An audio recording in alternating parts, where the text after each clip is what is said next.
Hello, everyone. This is Kim Quady with KimPlaysWithPaper.com. I'm a Stampin' Up! Demonstrator in Mesa, Arizona, and I love to come live to show you what I've been working on in my craft room. So last week I held some in-person classes here in Mesa, and I chose a new bundle that was in Stampin' Up's brand new 2024-2025 annual catalog. I chose this for a number of reasons because of the price point. As a bundle, it's only $36, so I thought it was a really good value. Hey, Sandy, thanks so much for joining. It also has the sentiments that I use regularly. So I thought that would be, so I thought that was important. And also it lends itself to a lot of techniques. So you're wondering what bundle it is that I used for class. So I'm going to pop you down and I'm going to share that with you, show you the cards we made, and also make a couple of those cards for you today. So thanks everyone who is going to be joining me. Let me know you're here.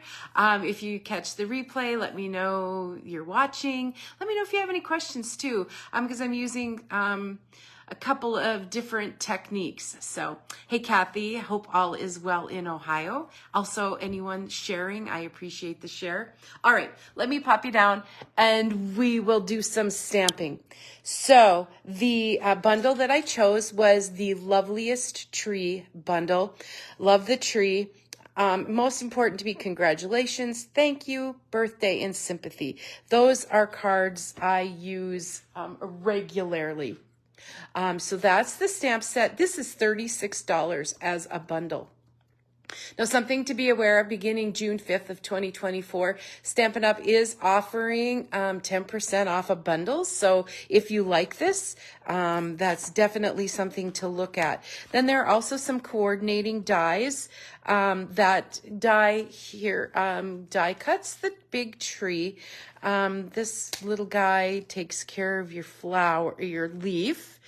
And then there are some other dies. This will make some leaves, and that will make a branch, or the tree trunk. And then there are a bunch of little leaves like that. And I'll show you how I use that in the tree packet for class.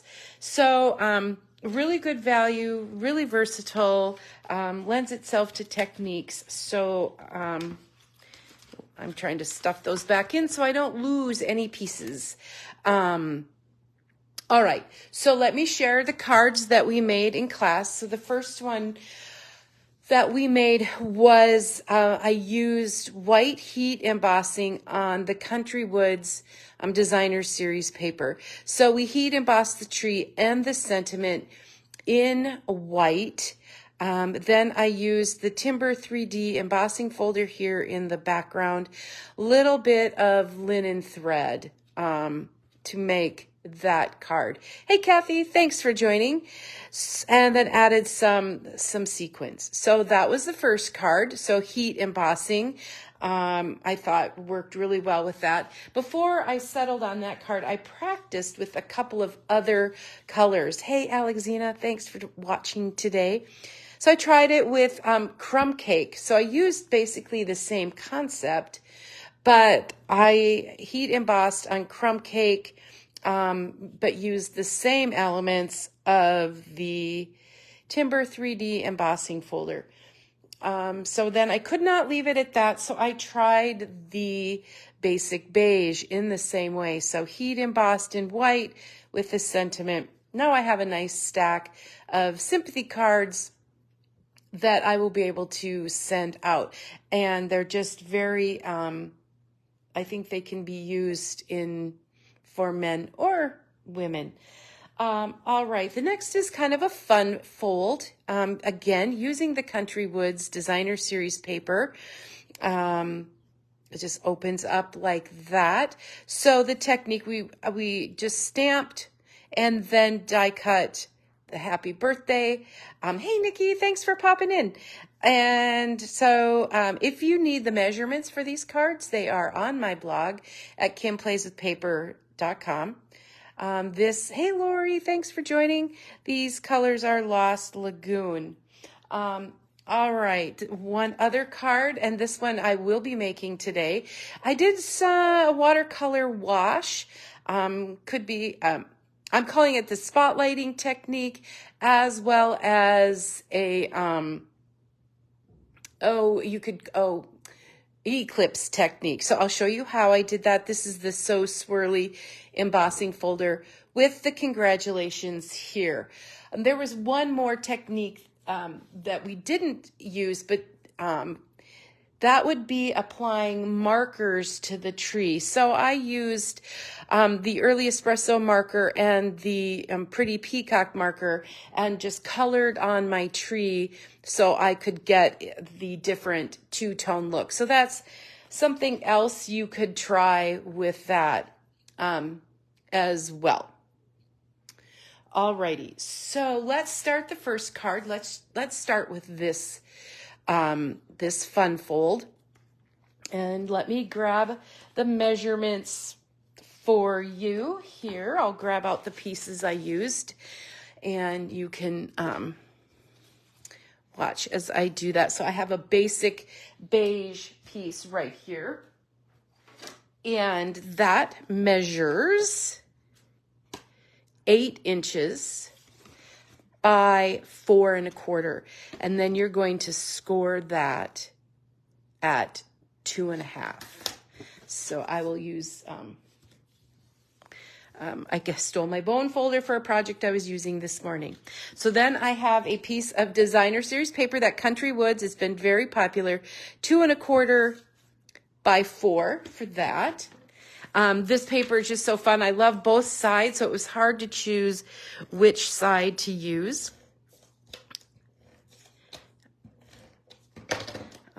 So that goes just on this flap here. Then we have another piece that measures 5 1/4 by 4. Hey Joy, thanks for popping in. We're using Stampin' Up's Loveliest Tree Bundle to create some cards. I had an in-person class here in Arizona last week, and these are the cards, a couple of the cards we made. I had extra packets, so I thought I would share with you. If you like ways to make some quick, easy, impactful cards, this bundle is, it's a good price point at $36 for the bundle. You get a 10% discount when you buy the bundle, and next week you'll even get more of a discount. So then for my inside, I have a basic beige that measures 4 by 2 3/4 on a Lost Lagoon that is 4 1/4 by 3. So I will layer those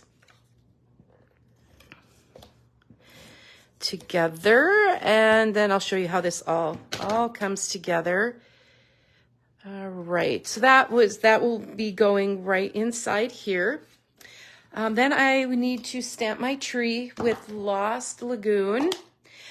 For these larger stamps on this block, I like to ink from above to apply the ink. That way I can move the ink pad around and knowing that I've got good coverage on there. So that is Lost Lagoon.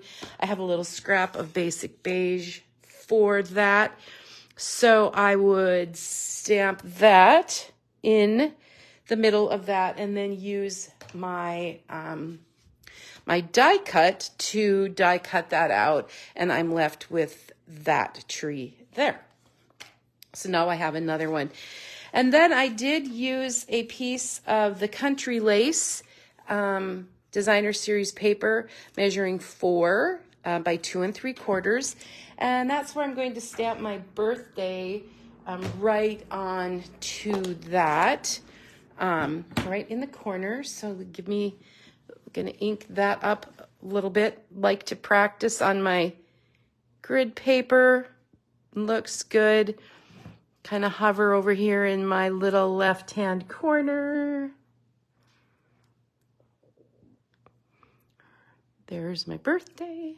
Perfect. Okay. Hey, Jeanne. Thanks for popping in today. We're making some cards with the Loveliest Tree Bundle. And Then I'm going to layer that on my Lost Lagoon. If we're measuring, it's 4 1/4 by 3. Again, if you need to check the measurements, check kimplayswithpaper.com. They're always on. They'll be on later today when I get finished. So that layers here. And then I have some ribbon, this basic beige bordered ribbon. And I have 2 pieces. One's a little bit longer than the other, probably, 6 inches and 5 inches. So I'm just going to put a glue dot on each end of that ribbon. I'm creating what I call a faux bow, F-A-U-X, a fake bow. Kind of saves on ribbon. So, and I have a little, when I say save on ribbon, I always use more than I need. But I put a glue dot on each end of that ribbon, and I'll just fold it over and tape it, not tape it, but adhere it to the back.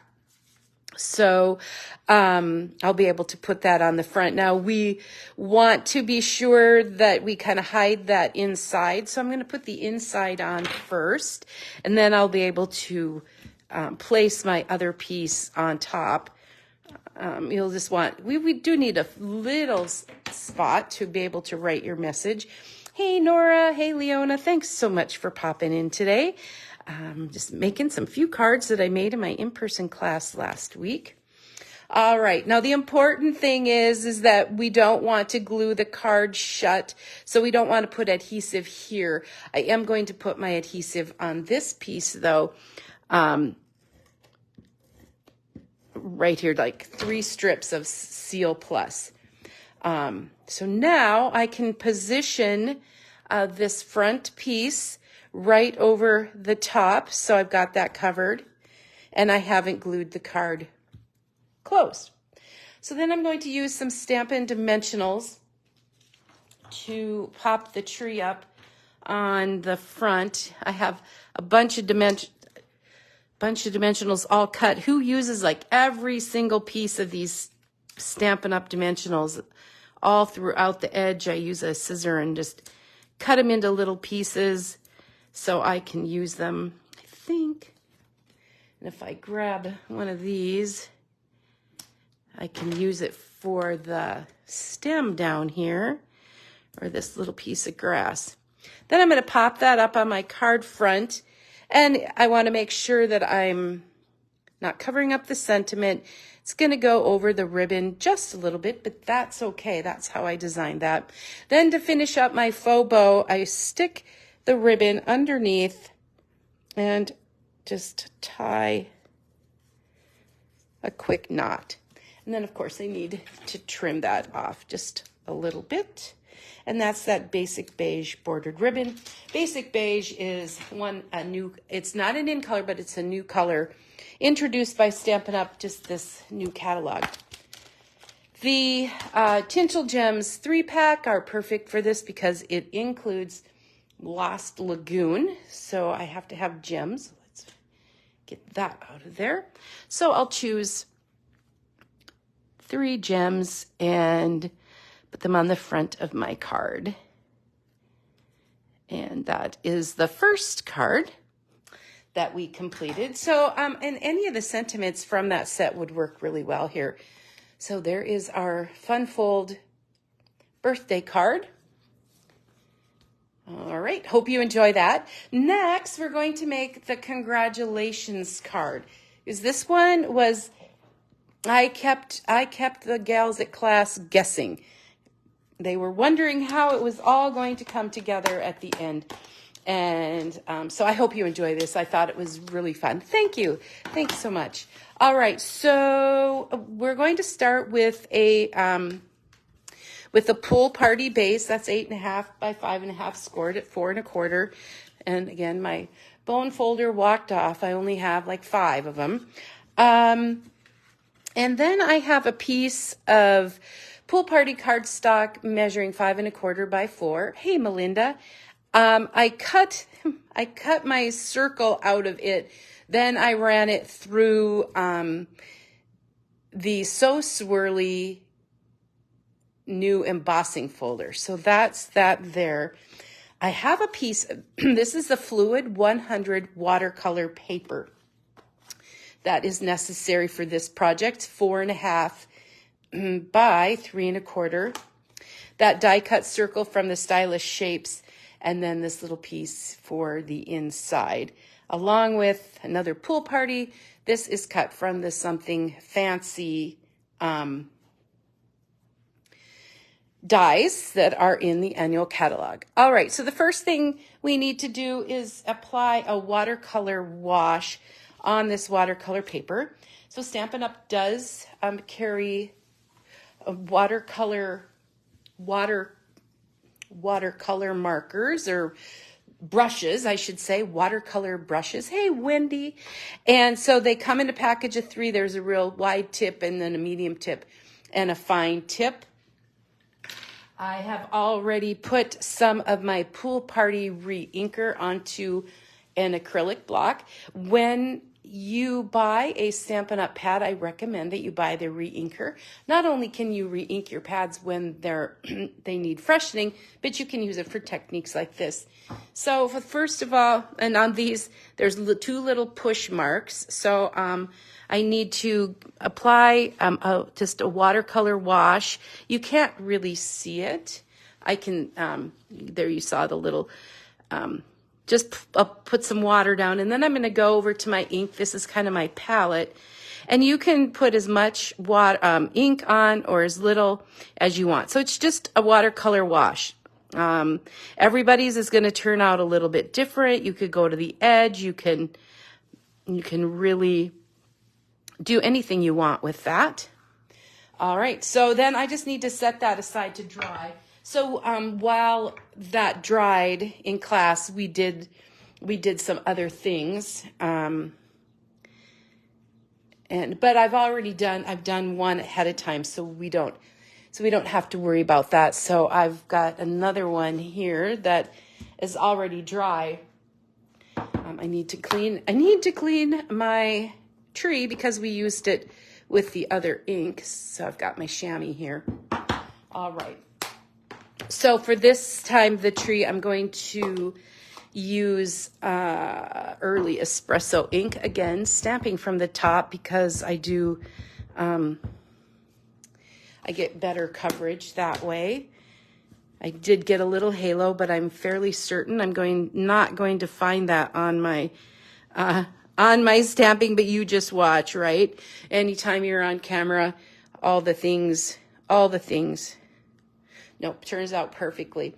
While I have the ink out, let me get that congratulations and stamp on my little piece from the Something Fancy dies.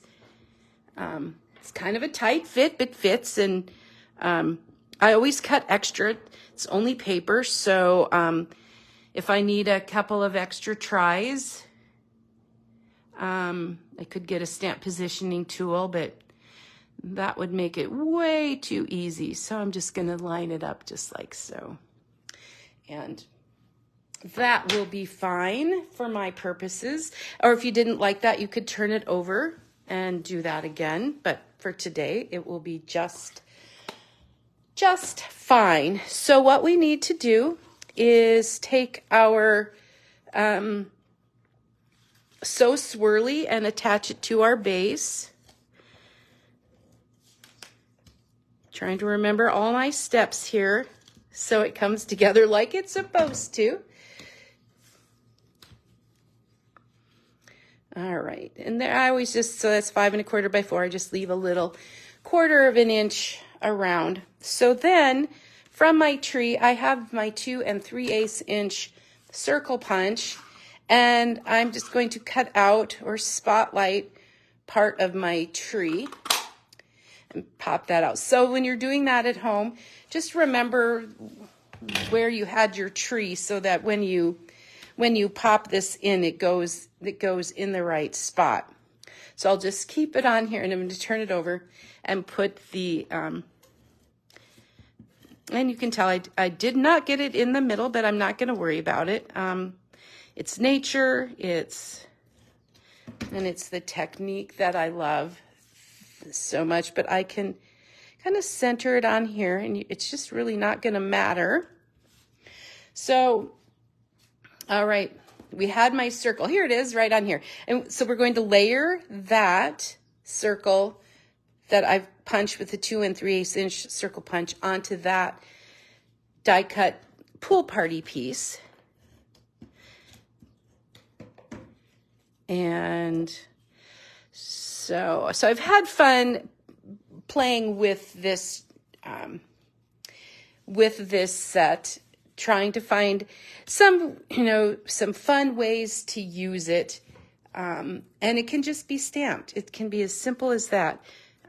But you can try lots of other techniques with that as well, if you want to. All right. And then that just pops up right here. There we go. So I do have some minis. So with that, I'm trying to pick up my congratulations. I am going to put the mini dimensional, do you know we have those little guys, on the end of where the S is, so it kind of lays flat, and then put a glue dot on the end where the C is. And fashion it just right here. And then add some jewels. I found these adhesive-backed discs. There are some pool party colors in there, so that you can add that to that just to give it a little bit more fun. So there we have that. And what we also did is we had our little leaf. Thank you. I'm glad you like it. And I just stamped the little leaf in the corner. You're inside. If you wanted to, you can use that to decorate your envelope as well. Got a halo on that. Tap, tap, tap. All right. And then that can go in the center of my card so I can write a message. So there you see. If you have questions, go to my blog at kimplayswithpaper.com. But just as a reminder, I chose this bundle because of the price point, $36 for stamp set and coordinating dies. And it has the sentiments I use on a regular basis: the congrats, the thank you, the birthday, and the sympathy. So I hope you enjoyed all these different cards and the different ways that I tried to use them in class. You can also use it as a marker. For more information, check out kimplayswithpaper.com. And remember, beginning June 5th, bundles will be 10% off with Stampin' Up. If you have any questions at all, please put them in the comments or contact me directly. I'm happy to help. All right, everyone. Thanks so much for joining, for liking, for sharing. And we will see you next time. Until then, happy stamping, everyone. Bye-bye.